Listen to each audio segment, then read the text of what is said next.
India's best learning app. Hello and welcome class. बच्चों हम लोग क्लास 10th के केमिस्ट्री को पढ़ रहे थे जिसमें हमारा ये दूसरा चैप्टर होगा that is acid basis and salts. बच्चों एसिड बेसिस एंड सॉल्ट्स के ऊपर में ये हमारा तीसरा लेक्चर है। इससे पहले हम लोगों ने 2 ऑलरेडी क्लास अटेंड करा हुआ है जिसमें हमने बहुत ही डिटेल से देखा था कि एसिड क्या होता है, what is an acid, base क्या होता है, सॉल्ट हम लोग किसको बोलते हैं, एसिड कितने टाइप का होता है, on the basis of origin, on the basis of strength, on the basis of reaction. बच्चों आज के क्लास में हम लोग एसिड के प्रॉपर्टीज़ को हम लोगों ने पढ़ा, हमने बेस के प्रॉपर्टीज़ को पढ़ा और आज हम लोग कुछ आगे पढ़ने वाले हैं जो कि बहुत ज़्यादा इंपॉर्टेंट टॉपिक है हमारा और बोर्ड खास करके सीबीएसई बोर्ड में इससे बहुत सारे क्वेश्चंस पूछे जाते हैं। तो बोर्ड पॉइंट ऑफ व्यू से ये बहुत ज़्यादा इंपॉर्टेंट हो जाता है और न्यूमेरिकल पॉइंट ऑफ व्यू से भी जब आप 11th में जाओगे तो वहाँ जो आप न्यूमेरिकल सॉल्व करोगे तो उसमें कॉन्सेंट्रेशन टर्म यूज़ होगा और पीएच टर्म यूज़ होगा। हम लोग आज वही पढ़ने वाले हैं बच्चों।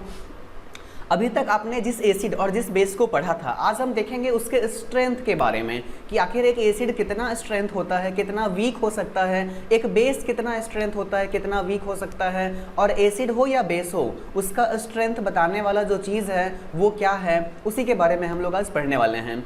तो बच्चों टॉपिक को देखते हुए आप लोगों को समझ में आ गया होगा कि हम लोग आज शुरू करने वाले हैं पीएच। क्या पढ़ने वाले हैं हम लोग आज? पीएच। ठीक है ना। तो फटाफट से कॉपी किताब निकालिए, वीडियो के सामने बैठिए, वीडियो को पॉज करिए और हेडिंग लगाइए पीएच। आप हेडिंग लगाओगे पीएच स्केल। क्या लिखोगे? PH scale. बच्चों इस पीएच स्केल में जो पी लिखा हुआ है वो बताता है पावर को, जो लिया गया है एक ग्रीक वर्ड पोटेंज से। पोटेंज का मतलब क्या होता है इंग्लिश में? पावर। और यहाँ जो H है वो बताता है हाइड्रोजन आयन का कॉन्सेंट्रेशन। हाइड्रोजन आयन का कॉन्सेंट्रेशन दैट मीन्स कि पीएच स्केल एक ऐसा स्केल है जो पावर बताता है हाइड्रोजन आयन के कॉन्सेंट्रेशन का। बच्चों सबसे पहले एसिड और बेस के स्ट्रेंथ को मेजर करने के लिए 1909 में सोरेनसन नामक साइंटिस्ट ने हमको एक स्केल डेवलप करके दिया। उसी स्केल को हम लोग बोलते हैं पीएच स्केल, जिसका फॉर्म उन्होंने बोला, फुल फॉर्म उन्होंने बोला power of hydrogen ion concentration.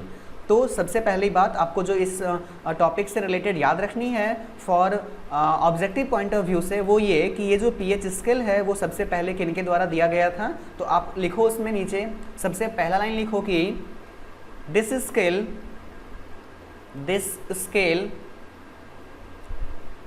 scale was given by Sorensen, SORENSON। ये एक सोरेनसन एक साइंटिस्ट थे, सोरेनसन, इन 1909। कब दिया गया था ये? 1909 में। और ये क्या करता था? ये एसिड का एसिडिक स्ट्रेंथ या बेस का बेसिक स्ट्रेंथ मेजर करने में हमारा हेल्प करता था। ठीक है ना। तो बच्चों हम लोग आज के टॉपिक में पढ़ रहे हैं पीएच। ये सबसे पहले आपके 1909 में सोरेनसन के द्वारा दिया गया था। इन्होंने एक स्केल को डेवलप करा जो स्केल हाइड्रोजन आयन के कॉन्सेंट्रेशन को मेजर करके बताता था कि कोई एसिड कितना ज़्यादा पावरफुल है या कोई बेस कितना ज़्यादा पावरफुल है। आपको याद होगा मैंने कहा था कि एसिड के डेफिनेशन में आर्हेनियस के हिसाब से वो एसिड स्ट्रांग होगा जिसमें हाइड्रोजन का कॉन्सेंट्रेशन ज़्यादा होगा, वो एसिड वीक होगा जिसमें हाइड्रोजन का कॉन्सेंट्रेशन कम होगा। अब एक हमारे पास एक स्केल नहीं था जिसमें हम रख के सारे एसिड्स को मेजर कर सकें, किसी भी 2 एसिड को एक साथ कंपेयर कर सके कि कौन ज़्यादा स्ट्रांग है कौन ज़्यादा वीक है। तो कंपैरेटिवली एनालिसिस के लिए, कंपैरेटिवली स्टडी के लिए सबसे पहले सोरेनसन ने 1909 में हमको ये स्केल बना करके दिया जिसका नाम था क्या? पीएच। तो आई होप आपको ये सारी बातें समझ में आ गई है। ठीक है ना। दूसरी पॉइंट जो आपको लिखनी है इस टॉपिक में वो ये, मैं आपको एक नया पेज लेकर देता हूँ ताकि चीज़ें साफ साफ दिखाई दें। चलिए तो सबसे पहला बात हमने लिखा कि ये सोरेनसन के द्वारा डेवलप किया गया था 1909 में। किसके द्वारा किया गया था? सोरेनसन के द्वारा। बच्चों जिन बातों पर मैं जोर दे रहा हूँ 2 बार 3 बार रिपीट कर रहा हूँ आप उसको याद रखिए, कारण है कि वो किसी न किसी एग्जाम में ऑलरेडी पूछे जा चुके हैं, तभी मैं आपको लिखवा रहा हूँ। आपके नोटबुक में कोई भी सिंगल लाइन या सिंगल वर्ड ऐसा चीज़ नहीं मिलेगा जिसका यूज़ नहीं है। या तो वो आपके बोर्ड एग्जाम में पूछा जाएगा या फिर आपके वो कॉम्पिटिटिव एग्जाम्स में पूछा जाएगा, इसीलिए यहाँ पर उसको डिस्कस किया जा रहा है ना। तो एक भी चीज़ को आप हल्के में ना लें, आप सब चीज़ों को लिखें और उसको याद करें।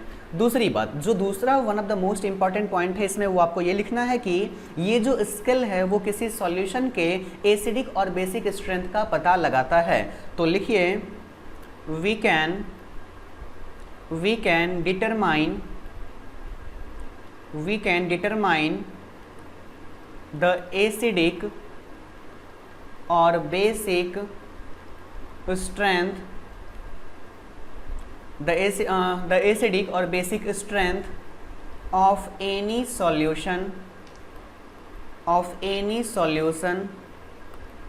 with the help of pH scale, बच्चों pH को लिखने का भी एक खास तरीका होता है। आपको कैपिटल P लिखना है और उसके ऊपर P के हेड के पास में, जैसे हम लोग पावर में लिखते हैं ना, वैसे कैपिटल H थोड़ा छोटा करके वहाँ पे लिखना है, ठीक है ना। हेल्प क्या हम लोगों ने क्या लिखा अभी, solution with the help of pH scale, बहुत बढ़िया। चलिए अगली बात, जो थर्ड पॉइंट आपको लिखना है pH स्केल के बारे में, वो कुछ इस तरीके से है कि ये हमारा pH स्केल, तुम इसको एक नॉर्मल स्केल इमेजिन कर लो। हम लोग जिस स्केल से ड्रॉ करते हैं कॉपी किताब पर लाइन, आप उस स्केल को अपने दिमाग में मेज़र करिए। मैं आपको बना करके दिखाता हूँ कि आखिर ये स्केल दिखता कैसे है। पहले आप लिख लीजिए, फिर मैं आपको डायग्राम में बना करके लिखाऊंगा। आप लिखो कि pH स्केल, पहले लिखिए देयर आर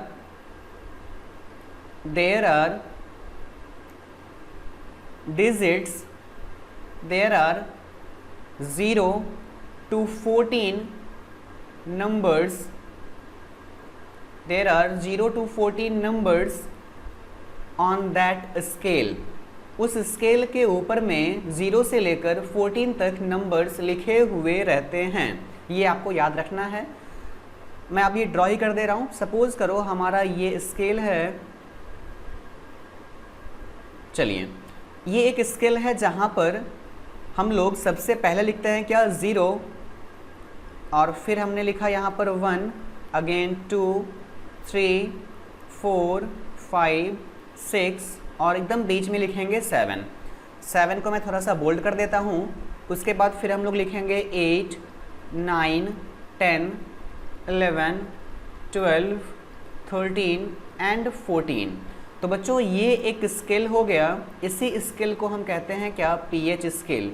इसी स्केल को हम क्या कहेंगे, pH स्केल। इसके बारे में खास बात क्या है कि इस स्केल पे 0 से लेकर के 14 तक लगभग 14 डिजिट्स प्रिंटेड होते हैं, लिखे हुए रहते हैं। चलिए अगली खास बात इसमें ये लिखिए आपकी, अगर यहाँ पर इस डिजिट का देखो 0 से लेकर 14 तक, ये सारे ही डिजिट अपने आप में एक वैल्यू कैरी करते हैं, इसका एक अपना मतलब होता है। थोड़ा सा मैं आपको बताऊं तो अगर कहीं पर 7 से कम डिजिट आपको दिखाई दे तो वो जो चीज़ होगा वो होगा एसिडिक। क्या होगा, एसिडिक। अगर किसी सॉल्यूशन का pH वैल्यू 0 से लेकर 6 तक है, दैट मीन्स कि वो जो हमारा pH है वो कैसा होगा, वो जो हमारा सॉल्यूशन है वो कैसा होगा, एसिडिक होगा। अगर किसी सॉल्यूशन का pH 8 से लेकर 14 तक आता है, इट मीन्स कि वो जो हमारा सॉल्यूशन है वो किस नेचर का होगा, बेसिक नेचर का होगा। बेसिकली आपने क्या सीखा, there is a scale on which 0 to 14 are printed, जहाँ पर 0 से लेकर 14 तक नंबर प्रिंट किए हुए रहते हैं, और उस स्केल पे अलग अलग कलर के माध्यम से हम अलग अलग सॉल्यूशन से pH को फाइंड करते हैं, डिटरमाइन करते हैं। अभी आप बस ये जब समझिए कि अगर किसी सॉल्यूशन का pH कहा जा रहा है 0 या 1 या 2 या 3 या 4 या 5 या फिर 6, तो 0 से लेकर 6 तक pH वाले सारे ही सॉल्यूशन कैसे नेचर में होंगे, एसिडिक नेचर में होंगे। दूसरी तरफ 8 से लेकर 14 तक सारे ही pH वाले सॉल्यूशंस कैसे नेचर के होंगे, तो बेसिक नेचर के होंगे। अभी बहुत ही माइन्यूटली धीरे धीरे से आप एक एक बातों को लिखते चलिए, समझते चलिए। अगर नहीं भी समझ में आती है तो आप आगे बढ़िए। अभी मैं आपको एक एक इन्फॉर्मेशन दे रहा हूँ और लास्ट में मैं सारे इन्फॉर्मेशन को इंटीग्रेट कर दूंगा, तो आपको ये टॉपिक बहुत ही क्लियरली, बहुत मज़ेदार रूप से समझ में आ जाएगा और फिर लास्ट एग्जाम तक याद भी रहेगा। चलिए, तो इसके बाद जो नेक्स्ट पॉइंट आपको लिखनी है वो ये लिखो इसमें कि अगर लेस देन 7, नंबर अगर जो है 0 से लेस देन 7 हो जाए, कितना हो जाए, लेस देन 7, तो इसका मतलब होगा कि वो जो सॉल्यूशन है वो कैसा है, एसिडिक है। अच्छा, क्या चीज़ लेस देन 7, तो आप लिखो if pH is less than 7 then solution will be acidic. दूसरी बात, if pH will greater than 7, तब जो हमारा वो सॉल्यूशन बनेगा वो कैसा बनेगा, बेसिक बनेगा। आप इसको एक डायग्राम से समझिए, अगर हमारा pH वैल्यू ग्रेटर देन 7 हो जाएगा तो ये किसको रिप्रेजेंट करेगा, ये रिप्रेजेंट करेगा बेस को या फिर बेसिक सॉल्यूशन को। अगर हमारा pH वैल्यू लेस देन 7 होगा तब ये किसको रिप्रेजेंट करेगा, एसिड को या फिर एसिडिक सॉल्यूशन को। तीसरी बात, अगर हमारा pH एकदम इक्वल टू 7 हो गया तब क्या होगा, आप एक बात समझो, एसिड हो या बेस हो ये दोनों अपोजिट स्ट्रेंथ वाले चीज़ होते हैं। सपोज करो अगर मैं कहीं पर लिखता हूँ एसिड तो इट मीन्स कि उसके अंदर में H+ हाइड्रोजन कॉन्सेंट्रेशन है। अगर मैं लिखता हूँ कहीं पर बेस तो इट मीन्स वहाँ पर OH- का कॉन्सेंट्रेशन है। जब आप इन दोनों को मिलाओगे तो H+ और OH- एक दूसरे को कैंसिल आउट कर देगा और क्या बन जाएगा, H2O। इसका मतलब है कि अगर हमारा pH 7 है दैट मीन्स कि उसमें ना ही तो एसिडिक स्ट्रेंथ है ना ही तो बेसिक स्ट्रेंथ है, उसके पास ना तो एसिडिक नेचर है ना तो बेसिक नेचर है। और इस तरह के सॉल्यूशंस को हम बोलते हैं क्या, न्यूट्रल सॉल्यूशंस। क्या हम बोलते हैं इसको, न्यूट्रल सॉल्यूशंस। तो आई होप आपको इतनी सारी बातें समझ में आ गई होंगी। अब वापस से आप ऊपर जाओ, इसको लिखने के बाद अपने स्केल के ऊपर में थोड़ा सा मैं कलर को चेंज कर दूं ताकि आपको बढ़िया से दिखने लगे। चलिए अब देखो, इस स्केल पे एक नंबर यहाँ पर प्रिंट किया हुआ है 0, यहाँ प्रिंट किया हुआ है 1, यहाँ पर 2, अगेन 3, 4, 5, 6 एंड यहाँ 7। फिर यहाँ आगे बढ़ो तो 8, 9, 10, 11, 12, 13 एंड 14। एक बात बताओ, तुम्हारे मन में एक क्वेश्चन आना चाहिए ये कि सर आपने कहा कि 0 से लेकर 6 तक जो भी pH वैल्यू है वो एसिड को रिप्रेजेंट करेगा। बिल्कुल मैंने कहा, मैं अभी भी फिर से उस बात को दोहरा रहा हूँ कि अगर pH स्केल पर वैल्यू 0 से लेकर के 6 तक रहे दैट मीन्स कि वो एक एसिडिक सॉल्यूशन का pH डिनोट कर रहा है। अगर pH वैल्यू 8 से लेकर 14 तक रहे दैट मीन्स कि वो एक बेस को रिप्रेजेंट कर रहा है। अब आपके मन में एक सवाल आना चाहिए कि सर अभी देखो 0 से लेकर 6 तक सारे ही एसिड होंगे, ये बात तो सही है, तो क्या सब सेम टाइप के एसिड होंगे या उनके बीच में भी कुछ डिफरेंसेस होंगे कि जिसका pH 0 वो ज़्यादा एसिडिक या वो कम एसिडिक, ऐसा भी कुछ है क्या? बिल्कुल है, और वही आपको याद रखना है, ध्यान रखना है। तो चलिए मैं आपको एक बार फिर से इस स्केल को ड्रॉ करके और अगेन मैं आपको बताऊँ यहाँ पर कि कैसे हम लोग इस चीज़ को याद रखेंगे। तो एक बार फिर से हम लोग स्केल को ड्रॉ कर लें जल्दी से। आप अपने कॉपी पर दोबारा ड्रॉ करिए। यहाँ एग्जैक्ट बीच में हम लिख लेंगे 7 को और इस तरफ हमारा डेटा होगा 0, 1, 2, 3 एंड 4 एंड 5 एंड 6। इस तरफ हमारा होगा 8, 9, 10, 11, 12, 13 एंड 14। तो बच्चों इस तरीके से आप देख सकते हैं कि ये हमारा 7 बीच में है। 7 के इधर का जो पोर्शन है वो कैसा स्ट्रेंथ दिखाएगा, तो वो एसिडिक दिखाएगा। 7 के इधर वाला जो है वो कैसा दिखाएगा, तो वो बेसिक दिखाएगा, ये हमने पहले पढ़ा हुआ है। और जो एग्जैक्ट 7 है वो कैसा होगा, तो वो न्यूट्रल होगा। इतनी बात तो समझ में आ गई। अब एक बात समझो, अगर तुम इस पैटर्न को ध्यान से देखोगे तो तुमको एक बात दिखाई देगा, वो ये कि हम लोग जब यहाँ थे तो वैल्यू क्या आ रहा है, एसिडिक है, स्ट्रेंथ कैसा है, एसिडिक है। और जब हम अपने दाहिने तरफ मूव कर रहे हैं तो धीरे धीरे एसिडिक स्ट्रेंथ खत्म हो गया, मतलब वो चीज़ न्यूट्रल हो गया। और यहाँ से अब और आगे जब मूव किए तो न्यूट्रल होना तो छोड़ो, अब तो उल्टा बेसिक स्ट्रेंथ शुरू हो गया। यानी हम ये कह सकते हैं कि pH स्केल के ऊपर में जब हम लेफ्ट से राइट की तरफ बढ़ते हैं तो धीरे धीरे एसिडिक स्ट्रेंथ घटता है और बेसिक स्ट्रेंथ बढ़ता है। क्या कह दिया मैंने, एक बार फिर से आप इस बात को डिनोट करो। मैंने क्या कहा कि जैसे जैसे हम लोग pH स्केल पे लेफ्ट से राइट बढ़ेंगे, जैसे मान लो मैं 0 पे था तो यहाँ मेरा सॉल्यूशन बहुत ज़्यादा एसिडिक होगा। अगर मैं सपोज करो 0 के बाद मूव करके 1 2 3 4 5 6 तक आ गया तो अब इसका एसिडिक स्ट्रेंथ घटते घटते बहुत कम हो जाएगा और 7 पे आने के बाद तो एसिड खत्म ही हो जाएगा, मतलब बहुत कमज़ोर एसिड हो गया अब ये, ना के बराबर। सॉरी 7 पे आने के बाद तो खत्म हो गया, बिल्कुल से न्यूट्रल हो गया। 7 से जस्ट पहले 6 पे आकर कमज़ोर एसिड हो गया। वैसे ही जब हम 8 में थे तो थोड़ा थोड़ा बेसिक नेचर आना शुरू ही हुआ था और जब एकदम लास्ट में 14 में पहुंच गए तो वो सबसे ज़्यादा स्ट्रांग बेस बन गया। समझ में आई आपको बात? ये बहुत ज़्यादा इंपॉर्टेंट है बच्चों, आपको याद रखना है। अब मैं आपको जो लिखवाता हूँ आप उसको बहुत ही डिटेल से, बहुत ज़्यादा बढ़िया से आप उसको लिखिए। देखो बच्चों, अगर कहीं पर आपको pH का वैल्यू दिखाई दे दे 0 या फिर 1 या फिर 2 या फिर 3, तो 0 से लेकर 3 तक आप यहाँ देख सकते हैं ऊपर 0 से लेकर 3 तक जो वैल्यू होता है, जो pH वैल्यू होता है उसका सॉल्यूशन बहुत ज़्यादा एसिडिक होगा। आप इसको कह सकते हो कि ये किसको रिप्रेजेंट करेंगे? स्ट्रॉन्ग एसिड को। किसको रिप्रेजेंट करेंगे? ये स्ट्रॉन्ग एसिड को। अगेन अगर हम इस pH वैल्यू की बात करें 3 के बाद हम चल जाते हैं 4 5 या फिर 6 को, तो ये हमारा डिनोट करेगा वीक एसिड को। एसिड का पावर क्या हो गया? अब घट गया। और जब हमारा pH ये 7 हो जाएगा तो pH 7 वाला घट करके इसके पास तो एसिड का नेचर बचेगा ही नहीं। आप देख रहे हो ना हो क्या रहा है? जब 0 पे थे बहुत मजबूत एसिड था, जब आगे बढ़ते चले गए तो एसिड का पावर घटते गया घटते गया घटते गया, 7 पे आके 0 हो गया। अब 7 के बाद तो एसिड के उल्टे बेस बढ़ना शुरू हो जाएगा। तो 7 पे आकर के हमने देखा कि यहाँ पर जो एसिडिक स्ट्रेंथ है वो कैसा हो गया? वो न्यूट्रल हो गया। समझ में आ रही है बात? मतलब यहाँ पर हाइड्रोजन का कॉन्सेंट्रेशन और हाइड्रोक्साइड का कॉन्सेंट्रेशन दोनों सेम है, जितना H+ उतना OH-। आगे बढ़ो। अब अगर pH वैल्यू 7 के बाद 8 हो या 9 हो या फिर 10 हो तो बच्चों आप यहाँ देखिए ध्यान से, जब हम 8 9 10 पे गए, जब हम 8 9 10 पे गए तो यहाँ तो धीरे धीरे बेसिक स्ट्रेंथ आना शुरू ही हुआ है ना, तो ये क्या कहलाएगा? Weak base. तो आप लिखिए 8 9 10 के सामने यहाँ जो स्ट्रेंथ होगा ये किसको डिनोट करेगा? वीक बेसिस को डिनोट करेगा।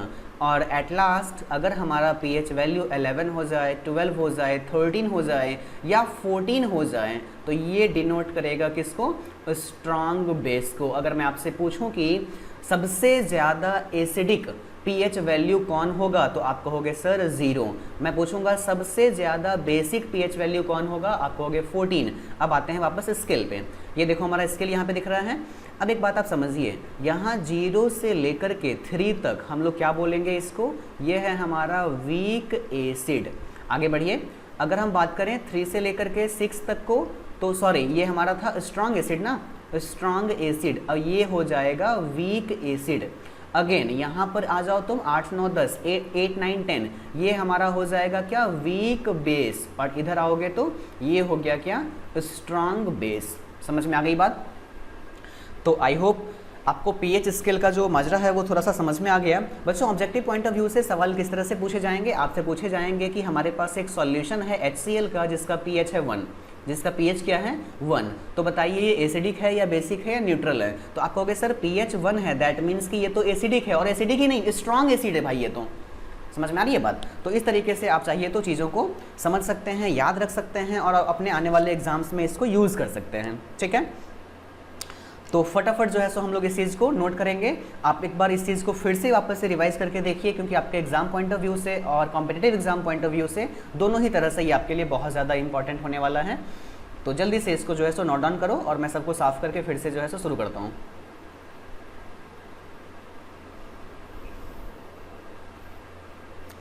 ध्यान से पढ़ो, मन लगा के पढ़ो। अगर बहुत अच्छे से पढ़ोगे तो फिर बहुत सारी नई बातें आपको सीखने को मिलेंगी। ठीक है ना? तो आई होप आपको अभी तक की सारी बातें समझ में आ गई हैं। तो चलिए फिर शुरू करते हैं, आगे बढ़ते हैं, नेक्स्ट देखते हैं। चलो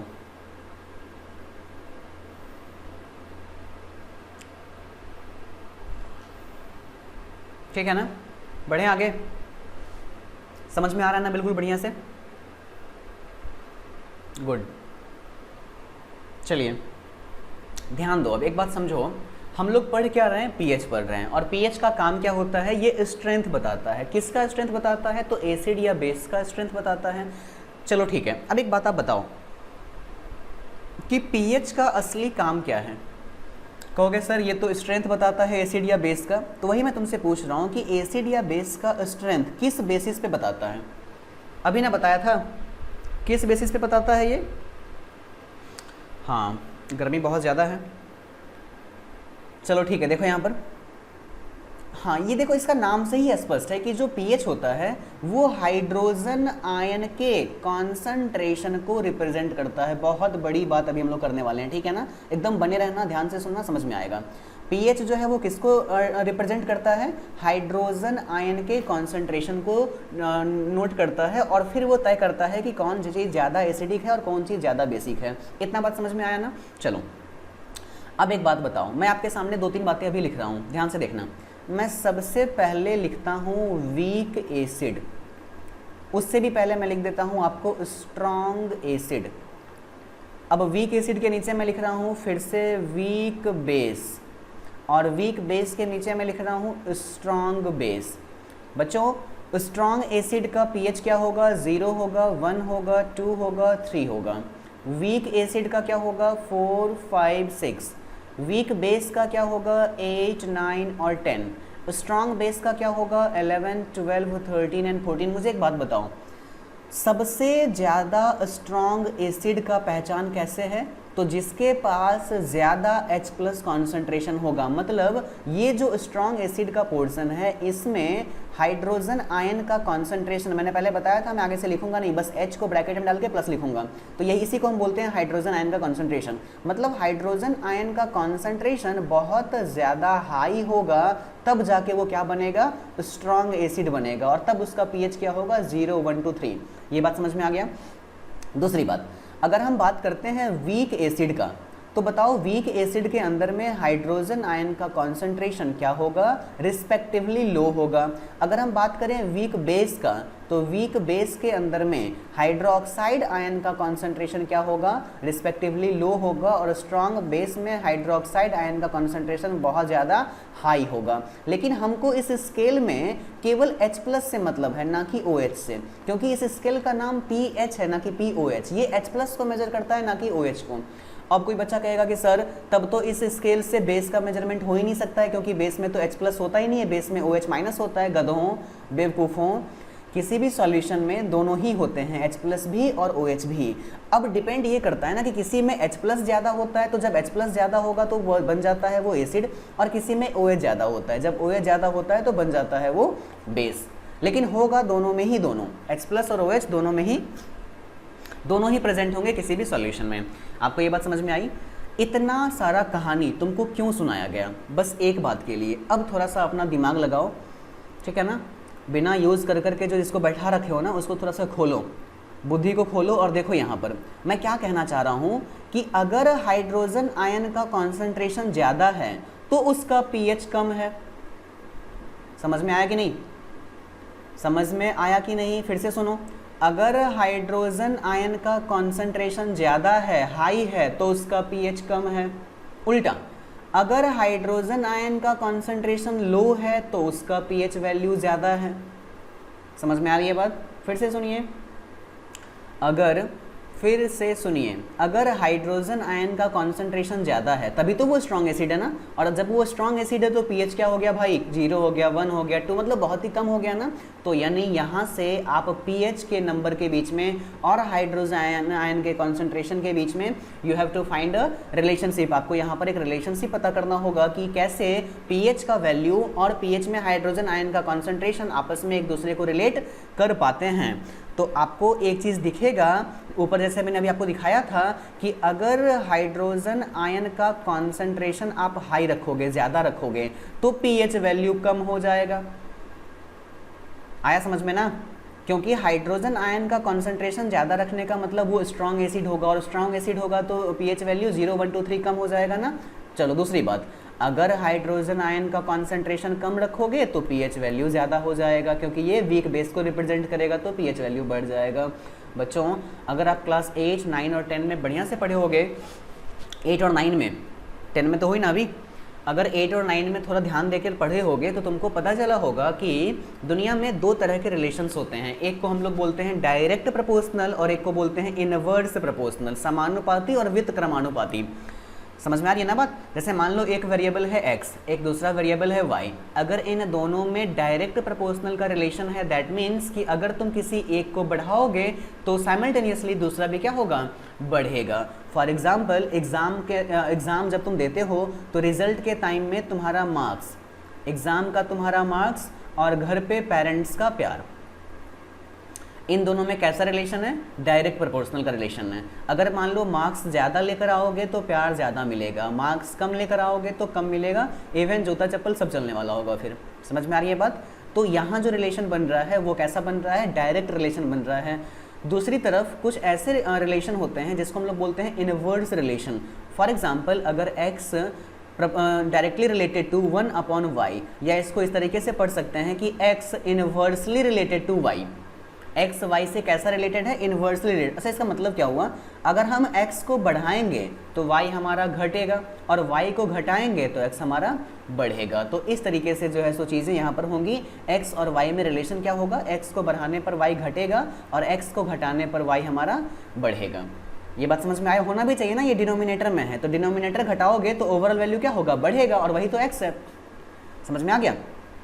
हाँ, इसको एग्जाम्पल से समझ लो। अच्छा, एक बात बताओ कि एक बात देखो, एग्ज़ाम में तुम मार्क्स ज़्यादा लाया था तो तुमको प्यार ज़्यादा मिल रहा था ना। अच्छा, एक बात बताइए, आप जब गाड़ी में एक्सलेटर देते हो तो गाड़ी का स्पीड क्या होता है, बढ़ता है। तो इसका मतलब है कि बाइक का एक्सलरेशन डायरेक्टली रिलेटेड है बाइक के स्पीड से। एक्सलरेशन बढ़ाओगे स्पीड बढ़ेगा। लेकिन अगर मैं बात कर दूँ ब्रेक का, तो बाइक के अंदर का जो ब्रेक होता है वो अपने स्पीड के साथ इनवर्सली रिलेटेड होता है। इसका मतलब अगर तुम ब्रेक ज़्यादा अप्लाई करोगे तो स्पीड कम हो जाएगा, ब्रेक कम अप्लाई करोगे तो स्पीड पे कम फर्क पड़ेगा। समझ में आ रही है ना बात? तो यहाँ जो रिलेशन है वो कैसा हो रहा है, इनवर्स का रिलेशन हो रहा है। ठीक है, समझ में आ गया आई होप। चलिए, तो यहाँ भी हम लोग जो बात कर रहे हैं किसका, H+ का pH के साथ का रिलेशन। तो कैसा रिलेशन बन रहा है, कुछ समझ में आया अभी तक? कैसा रिलेशन बन रहा है? हमने देखा कि H+ कॉन्सेंट्रेशन ज़्यादा रखा तो pH कम हो गया, H+ कॉन्सेंट्रेशन कम रखा तो pH ज़्यादा हो गया। तो ये जो रिलेशन है ये रिलेशन होता है इनवर्स का। यानी आप कह सकते हो कि ये जो हमारा pH का वैल्यू है, ये जो हमारा pH का वैल्यू है वो H+ आयन के कॉन्सेंट्रेशन से इनवर्सली रिलेटेड है। कैसा रिलेटेड है, इनवर्सली रिलेटेड है। One of the most important topic of this chapter. आप इसको एकदम बढ़िया से याद रखिए। इस रिजल्ट को, इसी रिजल्ट को यूज़ करके हम आपको pH का फॉर्मूला ड्राइव करके देंगे जिसको आगे फिर आप अप्लाई कर पाओगे। तो इतना चीज़ को छापो जल्दी से, फिर आगे बढ़ते हैं। चलो, छाप लिया। देखो यहाँ पर थोड़ा सा मैं तुमको अभी मैथ्स का नॉलेज दूंगा जो बहुत ज़्यादा अप्लाई तो नहीं करना है आपको, लेकिन चूँकि कुछ कोचिंग्स में खास करके मैंने एलन का पैकेज देखा था एक बार, तो एलन वगैरह में क्या कर रहे हैं लोग कि क्या करने लग रहे हैं कि मतलब क्लास 9th और 10th, क्लास 10th में जब वो pH पढ़ाते हैं तो वो इन चीज़ों को डिराइव करके दिखाते हैं। खास करके अभी जो हम लोग अभी करने वाले हैं वो चीज़ pH का फॉर्मूला। और मैंने एक बुक में भी देखा था अभी क्लास 10th वाले बुक में कि उसमें भी ये चीज़ था। तो एक बार आप देख लीजिए इसको। थोड़ा सा मैथ में आपको बताता हूँ। लॉग कहते हैं इस मैथ को। लॉगरिथमिक एक तरीका होता है नंबर को रिप्रेजेंट करने का। हम लोगों ने अभी तक नंबर को रिप्रेजेंट करने का केवल एक ही तरीका देखा है, दैट इज़ वो कौन सा है हमारा, एक्सपोनेंट फॉर्म में या डेसिमल फॉर्म में, है ना। हम लोग जो नंबर सिस्टम पढ़ते हैं वो कौन सा पढ़ते हैं, हम लोग पढ़ते हैं क्या, जल्दी बताओ कौन सा। हमारा जो नंबर सिस्टम है वो कैसा नंबर सिस्टम है, जिसमें 10 डिजिट्स होते हैं, है ना। नंबर सिस्टम बहुत सारा होता है। नंबर सिस्टम बाइनरी हो सकता है, नंबर सिस्टम ऑक्टाहेड्रल हो सकता है, ऑक्टेट हो सकता है, ठीक है ना। डेसिमल हो सकता है। हम लोग जो पढ़ते हैं वो डेसिमल पढ़ते हैं। तो बच्चों डेसिमल नंबर सिस्टम में नंबर को रिप्रेजेंट करने का दो तरीका होता है, या तो आप उसको एक्सपोनेंट के फॉर्म में रिप्रेजेंट करो या तो उसको लॉगरिथमिक वैल्यू के फॉर्म में रिप्रेजेंट करो, जिसको हम लोग शॉर्ट में बोलते हैं लॉग। पहले क्लास 10th में लॉग को पढ़ाया जाता था, अभी लगभग पिछले 5-6 साल से ये चीज़ आपको नहीं पढ़ाया जा रहा है, उसको जो है जो सिलेबस से हटा दिया गया है। लेकिन मैं थोड़ा सा आपको बताऊँगा, अभी 11th का पोर्सन है और फिर हम लोग आगे देखेंगे इसमें कैसे इसको सॉल्व करते हैं, ठीक है ना। तो चलिए शुरू करते हैं।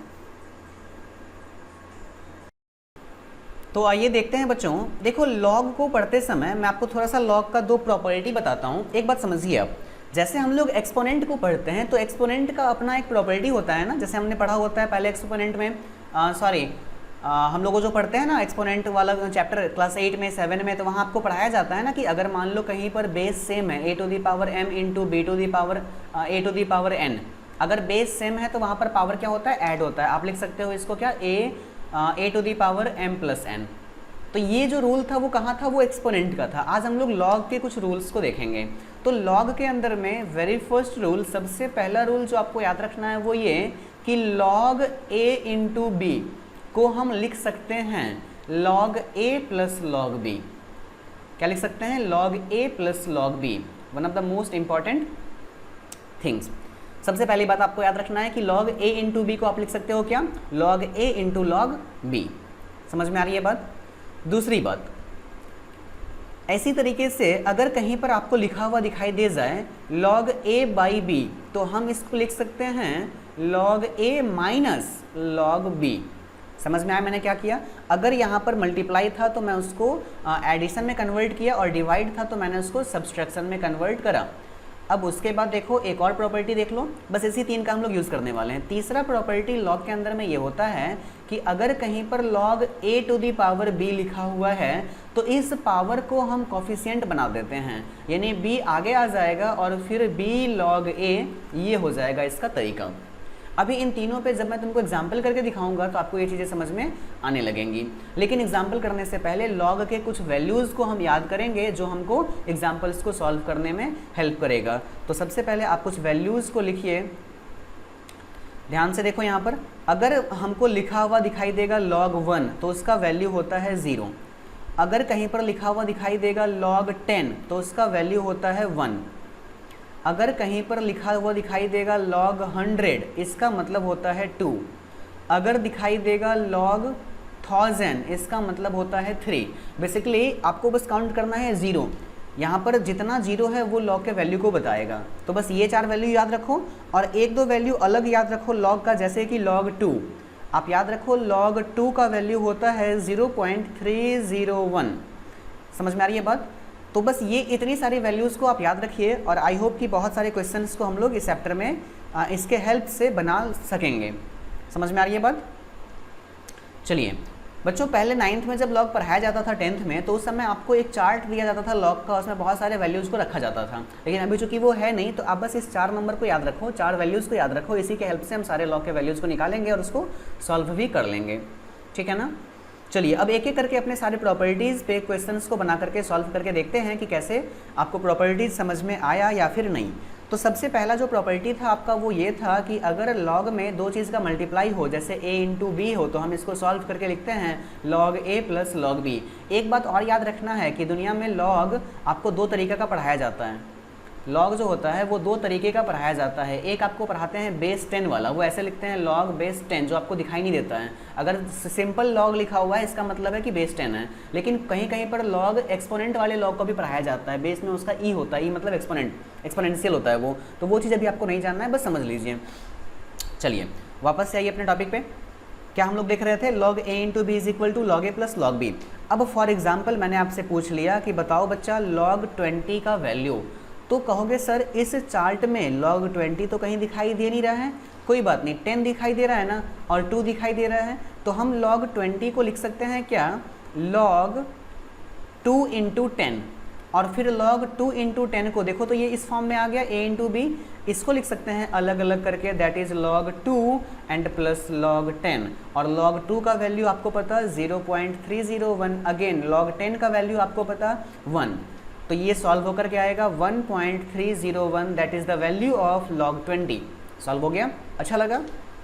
चलिए अगेन दूसरा प्रॉपर्टी देख लो एक बार। दूसरा प्रॉपर्टी हमको बताता है कि log a बाई b अगर हो तो हम इसको लिख सकते हैं log a minus log b। इस पे बेस्ड भी एक क्वेश्चन करके देख लो फटाफट से। अगर सपोज करो कल को तुमको गिवन रहे कि log 8 बाई 7 निकाल के दिखाओ, तो क्या करोगे, इसको लिखोगे कि log 8 माइनस log 7। समझ में आ रहा है बात। अब यहाँ पर log 8 का वैल्यू कहाँ है, तो ये आपको ढूंढना पड़ेगा, आपके बुक में मिल जाएगा, ये डेटा याद रखना होता है। हम लोग को सिंपल डेटा लेते हैं, हालांकि सॉल्व करते समय इस तरह का डेटा आपको नहीं दिया जाएगा, केवल 1 2 से रिलेटेड ही होगा। हाँ इजी कर लो, ऐसे बता के दिखाओ, बताओ log 5 बराबर क्या होगा। 1 मिनट का टाइम है, जल्दी से बना के बताओ। जो बच्चा खुद से बना लेगा उसको मेरी तरफ से एक चॉकलेट। कहोगे सर देते तो हो नहीं कभी। जल्दी से बनाओ, log 5 का वैल्यू क्या होगा, आपके पास 1 मिनट का टाइम है।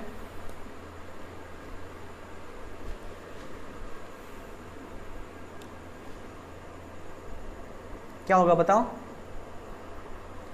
देखो log 5 का वैल्यू को तुम क्या लिख सकते हो, डिवाइड करके लिखो तो कुछ ऐसा हम लिख सकते हैं ना कि log 5 इज इक्वल टू लिखा जा सकता है ना log 10/2, और जब log 10/2 हो गया तो अगेन इसको लिख सकते हैं क्या, log 10 माइनस log 2, और log 10 का वैल्यू 1 और log 2 का वैल्यू 0.301। इसको सॉल्व कर लेना, वही आंसर हो जाएगा। समझ में आ रहा है ना। तो इस तरीके से आप चाहें तो चीज़ों को सॉल्व कर सकते हैं। ये हमने देखा log को। कहोगे सर उस log का यहाँ पर क्या काम, उस log का यहाँ पर क्या काम, तो दिखाते हैं उस log का यहाँ पर क्या काम। चलो वापस चलिए थ्योरी पे। जब हम लोग थ्योरी पढ़ रहे थे तो हमने देखा था कि हमारा जो pH वैल्यू है वो इन्वर्सली रिलेटेड होता है हाइड्रोजन आयन के कॉन्सेंट्रेशन के। जल्दी से दिमाग को वापस यहाँ लेकर आओ। आ गया सबका दिमाग यहाँ पे, ये समझ में आया कि नहीं क्या है।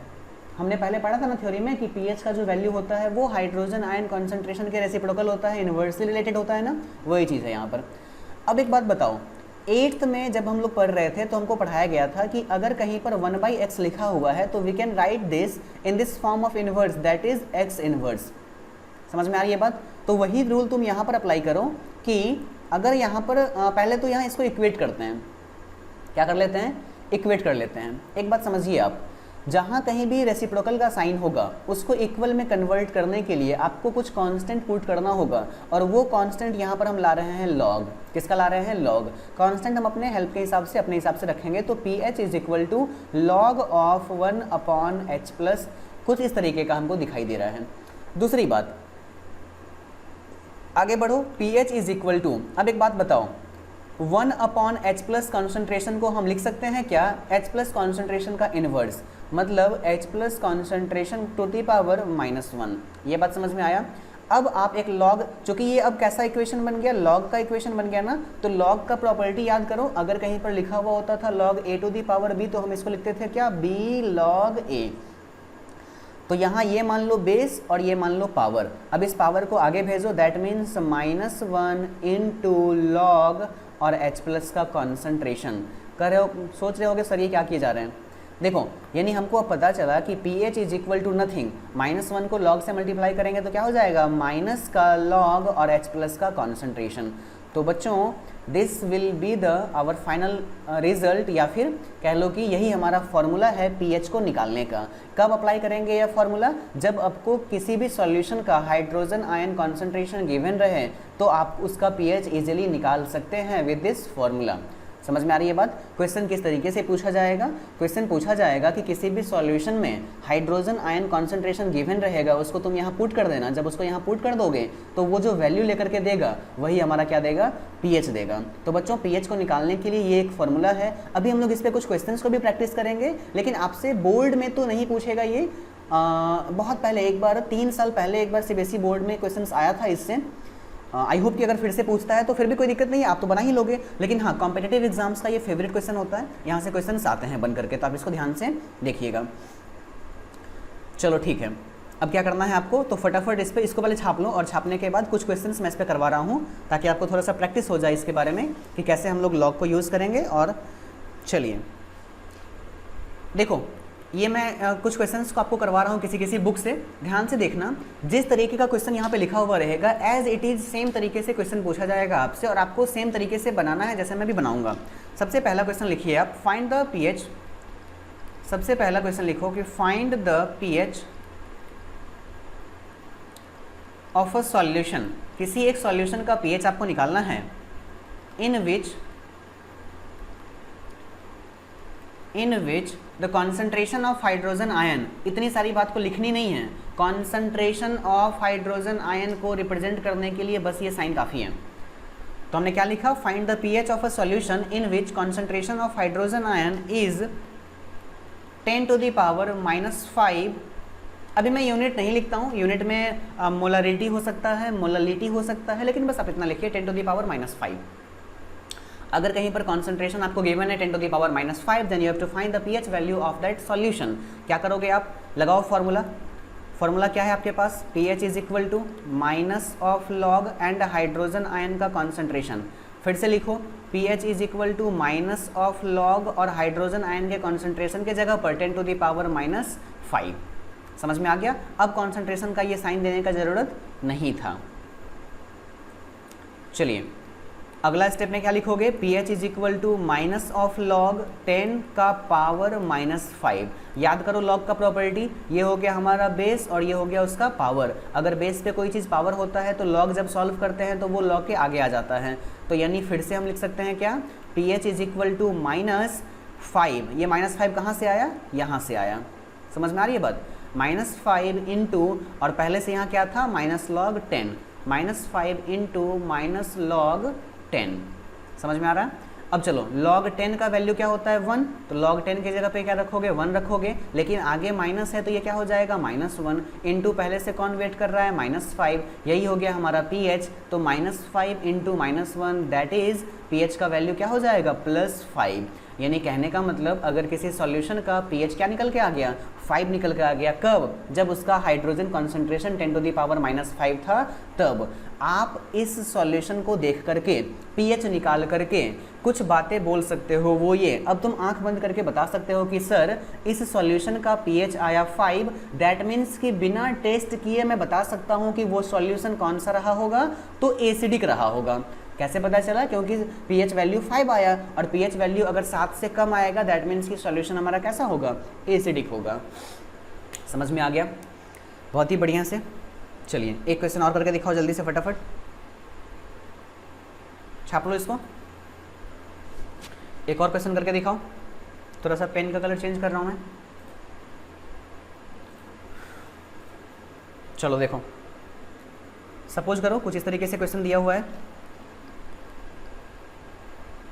सेम क्वेश्चन है, फाइंड द pH। आपको pH फाइंड करना है। Find the pH of a solution in which concentration of hydrogen ion is 10 to the power -8। Concentration कितना है 10 to the power -8। लगा लो फॉर्मूला, pH निकालना है ना, फॉर्मूला क्या है मेरे पास, माइनस का log into hydrogen ion concentration. तो माइनस लॉग और हाइड्रोजन आयन कॉन्सेंट्रेशन के जगह पे क्या लिखोगे 10 to the power -8 लिखोगे ना। अब 10 to the power -8 में ये बेस हो गया, ये पावर हो गया, तो -8 को बाहर लाओ इंटू माइनस लॉग 10। कोशिश करना ना कि log 10 में आ जाए, क्योंकि log 10 का वैल्यू तुमको पता है। चलो अब log 10 का वैल्यू पता चल गया हमको, देखो यहाँ पर ध्यान से, है ना। क्या लिखोगे इसको, लिखोगे -8 इंटू माइनस लॉग 10, और log 10 का वैल्यू आता है क्या 1, और 1 ये आगे का माइनस कर देगा -1, दैट मीन्स कि +8 हो गया pH। और चूंकि pH हो गया 8, तो तुम कह सकते हो कि सर अब जो सॉल्यूशन है ये सॉल्यूशन कैसा होगा, तो बेसिक होगा। ऐसा क्यों, क्योंकि इसका pH वैल्यू 7 से ग्रेटर है। ठीक है ना। तो इस तरह से चीज़ें आप सॉल्व कर सकते हो। एक और क्वेश्चन कर लो फटाफट, फिर हम लोग आगे देखेंगे। चलिए एक और क्वेश्चन बना लीजिए। इस बारी जो हाइड्रोजन आयन का कॉन्सेंट्रेशन है वो गिवन है 2 × 10 to the power -3। आपको बताना है find pH। pH will be what, तो लगाओ फॉर्मूला, pH इज इक्वल टू क्या लिखोगे minus of log into hydrogen ion concentration. Formula याद रहे फिर भी बार बार लिखो, ताकि यहाँ पर क्या लिखोगे 2 × 10 to the power -3। अब एक बात बताओ, यहाँ तुमको दिख रहा होगा log a इंटू बी, इसको स्लिप्ट करोगे तो कैसा बनेगा, log a plus log b में बनेगा ना। तो लिखो यहाँ पर माइनस लॉग, जल्दी बताओ क्या लिखोगे, माइनस का log इसके साथ जाएगा तो माइनस log 2 हो गया, प्लस फिर से ये log इसके साथ जाएगा, इस माइनस को बाहर में रख लेते हैं ब्रैकेट के बाहर से। चलिए तो log 2 हो गया, प्लस ये log अंदर भेजोगे इसके साथ में, तो क्या बनेगा log 10 to the power -3। ये बात समझ में आया। चलो अगला स्टेप में क्या करोगे, तो इसको सेम रहने दो, लिखो माइनस log 2 प्लस अब यहाँ फिर से log a to the power b है ना, तो इसको फिर से सॉल्व करो। -3 आगे आ गया इंटू log 10, ठीक है, इतना काम कर लिया। अब बताओ सबका वैल्यू पुट कर दो। log 10 का वैल्यू 1, यहाँ पर -3 इंटू 1, यहाँ प्लस, और log 2 का वैल्यू 0.301। अब सब को सॉल्व कर लेना, और आगे भी एक माइनस वेट कर रहा है, तो यहाँ सॉल्व करोगे तो ये -3 आ जाएगा। दैट मीन्स कि -3 प्लस 0.201, तो ये अप्रॉक्स में आएगा आपको 2.69 माइनस में, जो कि इस माइनस से मल्टीप्लाई होकर प्लस हो जाएगा, and this will be the answer. समझ में आ गया? तो इस तरीके से आप चीज़ों को सॉल्व करिएगा। ये जो था ये बहुत ही क्रूशियल था, इसमें एक बार में ही दो लॉग के प्रॉपर्टी को यूज़ किया गया। हालांकि वो प्रॉपर्टी मैंने आपको बता दिया है, फिर भी इस तरह के क्वेश्चन आपसे बोर्ड में नहीं पूछे जाएंगे। अगर बोर्ड पूछता भी है तो निश्चिंत रहें और चीज़ों को जो है सो पढ़ते रहें, ठीक है ना। एक और टाइप का क्वेश्चन पूछा जाता है बच्चों, जिसमें आपको H प्लस कॉन्सेंट्रेशन गिवन ही नहीं रहता है, आपको गिवन रहता है क्या, OH कॉन्सेंट्रेशन, और तब पूछता है आपसे H प्लस। तो इस तरह के क्वेश्चंस को सॉल्व करने के लिए एक और छोटा सा थ्योरी है जो आप याद रखिए। चलो हेडिंग लगाओ, इम्पॉर्टेंट। क्या है इम्पॉर्टेंट? अगर किसी सॉल्यूशन में, देखो एक बात तो तय है कि किसी भी सॉल्यूशन के अंदर में H प्लस कॉन्सेंट्रेशन भी होगा, OH माइनस कॉन्सेंट्रेशन भी होगा। अगर दोनों कॉन्सेंट्रेशन को आप मल्टीप्लाई कर दोगे तो वो आएगा 10 टू द पावर -14। इस बात को याद रखना। तो इम्पॉर्टेंट है ये, लिखिए कि H plus concentration into OH minus concentration, अगर इन दोनों को मल्टीप्लाई करेंगे तो ये देगा 10 टू द पावर -14। समझ में आ रही है बात? मोस्ट इंपॉर्टेंट फॉर्मूला, ताकि आपको, अच्छा चलो यहाँ से अगर कोई पूछेगा सर H प्लस का कॉन्सेंट्रेशन कितना होगा, तो आप कहोगे सर 10 टू दी पावर -14 में डिवाइड लगा लो OH के कॉन्सेंट्रेशन से, वही क्या होगा, H प्लस का कॉन्सेंट्रेशन। या फिर कभी क्वेश्चन में OH का कॉन्सेंट्रेशन पूछ दिया तो आप क्या कर लो, उसको 10 टू दी पावर -14 में H प्लस के कॉन्सेंट्रेशन को डिवाइड लगा लो, और वो दे देगा आपको क्या, OH का कॉन्सेंट्रेशन। ये बात समझ में आ गया? इतना चीज़ को छापो पहले। इसका यूज़ कहाँ करोगे, एक बात बताओ, वीडियो को पॉज करके छाप लेना। एक बात बताओ, समझो इस बात को ध्यान से, छापने के बाद ये बात सुनना कि pH निकालने के लिए हमको किसका कॉन्सेंट्रेशन चाहिए, H प्लस का कि OH का? H प्लस का चाहिए, लेकिन गिवन क्या रहेगा, गिवन रहेगा OH का। कोई बात नहीं, इस फॉर्मूला पे बिठा देंगे, इस वाले फॉर्मूला पे OH को 10 टू दी पावर -14 से डिवाइड लगा देंगे तो H प्लस निकल जाएगा। और एक बार अगर H प्लस निकल गया तो अगेन जो प्रोसीजर है उसको फॉलो करेंगे, हमारा क्वेश्चन सॉल्व हो जाएगा। समझ में आ रही है बात? फटाफट छापिए। अगर आपको कॉन्फिडेंस नहीं आ रहा है तो मैं एक क्वेश्चन आपको सॉल्व करके दिखा देता हूँ। एक क्वेश्चन है जिसमें आपको फाइंड करना है pH। क्या फाइंड करना है? pH। उसमें H प्लस का कॉन्सेंट्रेशन गिवन ही नहीं है, गिवन क्या है, OH का कॉन्सेंट्रेशन, और वो कितना है, 10 टू द पावर -8। M होता है, मोलैरिटी को बताते हैं हम लोग। अब एक बात बताओ, कैसे सॉल्व करोगे? कहोगे सर अभी तो आपने बताया ना कि pH के लिए फॉर्मूला हम लोग जब लगाएंगे तो वो तो होगा -log इंटू H प्लस का कॉन्सेंट्रेशन। अभी H प्लस का कॉन्सेंट्रेशन पता ही नहीं है, तो पहले निकालेंगे उसको, और उसको निकालने के लिए फॉर्मूला सर आपने बताया H प्लस का concentration equal to 10 to the power -14 upon OH का कॉन्सेंट्रेशन। समझ में आ रही है बात? चलो अब लिखोगे उसके बाद H प्लस का concentration is equal to 10 to the power -14 upon OH का कितना है, 10 टू दी पावर -8। अब इसको सॉल्व करोगे तो ये हो जाएगा 10 टू दी पावर -6। समझ में आ रही है बात? अब उस 10 टू दी पावर -6 को यहाँ पे पुट कर दो, that is -log into 10 to the power -6। ये a to the power b हो गया, उसको कॉफिशिएंट को आगे लाओ तो -6 इंटू -log 10। log 10 का वैल्यू 1, इस माइनस के कारण -1, और -1 इंटू 6 +6। दैट मीन्स कि pH का वैल्यू क्या आ गया, +6। और अगर pH +6 है, इसका मतलब है कि वो सॉल्यूशन कैसा है, वीक एसिड है। कैसा है, वीक एसिड है। काम खत्म। समझ में आया? मज़ा आ गया ना? बहुत ही अच्छा लगा होगा। चलो ठीक है, तो देखो इससे ज़्यादा कभी भी pH में बहुत ज़्यादा आपसे न्यूमेरिकल्स फॉर्म में नहीं पूछेगा। हाँ, थियोरेटिकल फॉर्म में pH का कुछ और भी क्वेश्चन पूछा है एग्जाम, तो हम लोग उसको भी एक बार देख लेते हैं। 2 मिनट का समय मैं आपसे और लूँगा और हमारा pH का टॉपिक क्या हो जाएगा, ख़त्म हो जाएगा।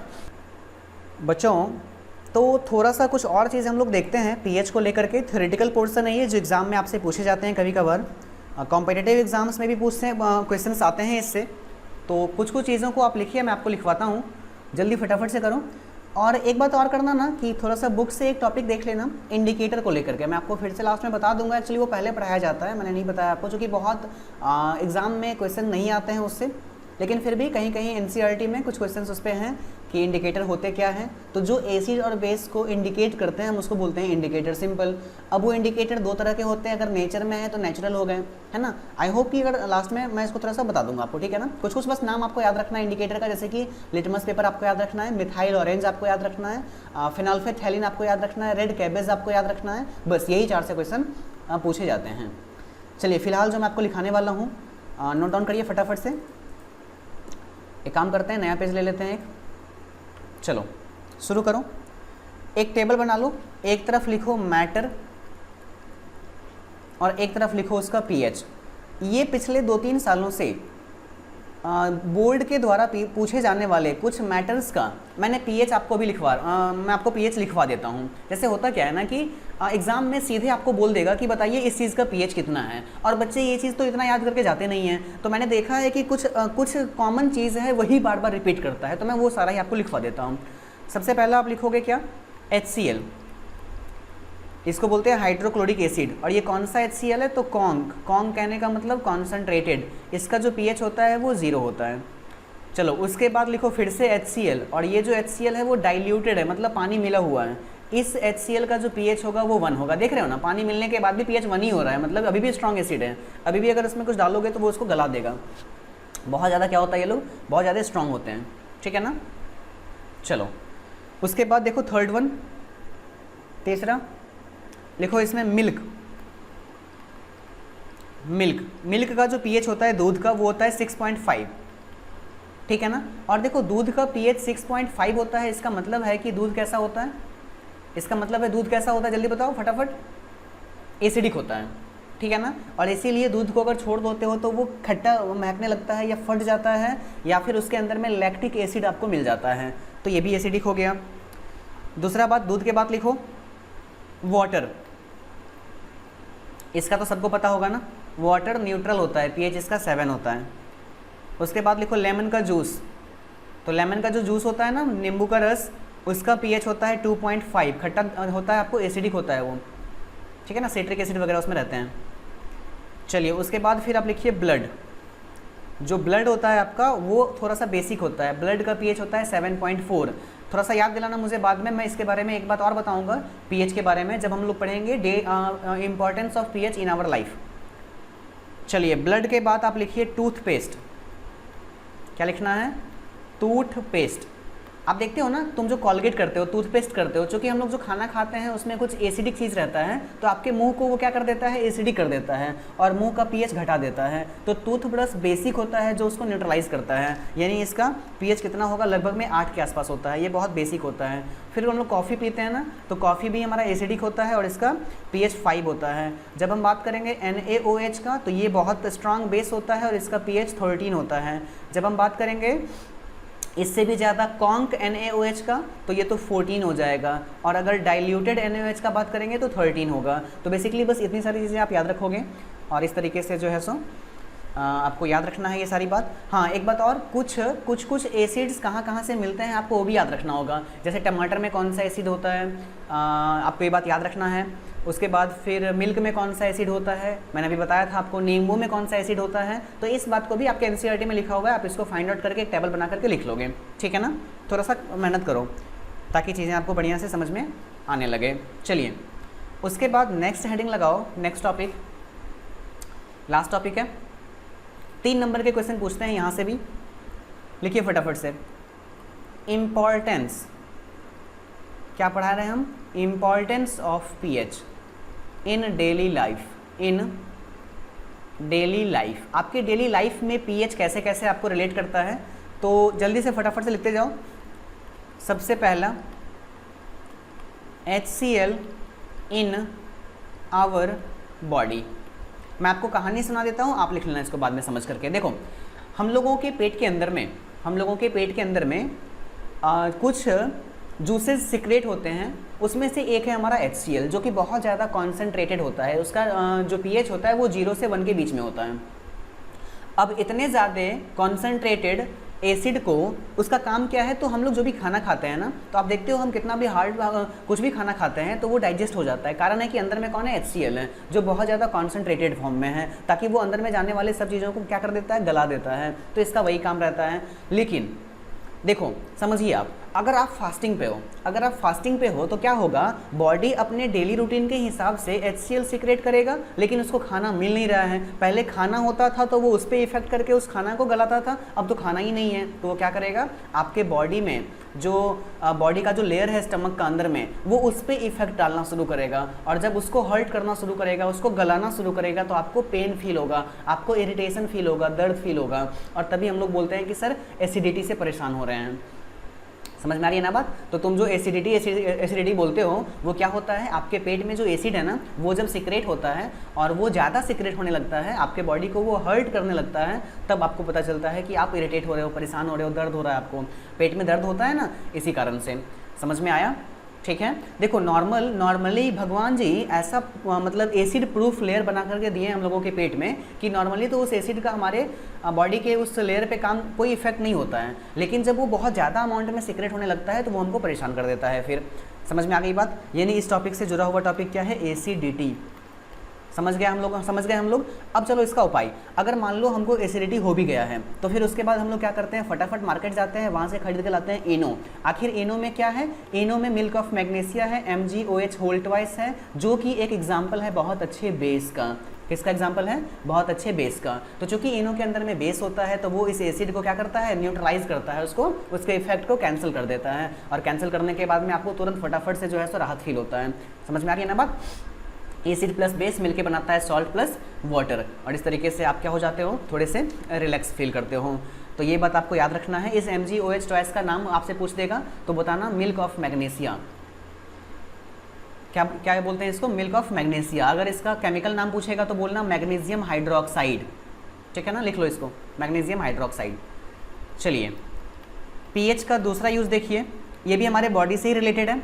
हमारे बॉडी में जो ब्लड होता है उसका pH 7 से 7.4 या 7.8 के आसपास होता है, अगर हम ब्लड का बात करें, और पूरे बॉडी का बात करें तो pH 7 से 7.8 के बीच में होता है। समझ में आ रही है बात?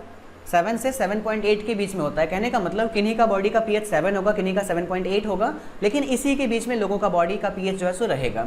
जो खास बात है वो ये कि आपके बॉडी में जो pH का फ्लेक्सिबिलिटी है वो बहुत कम है।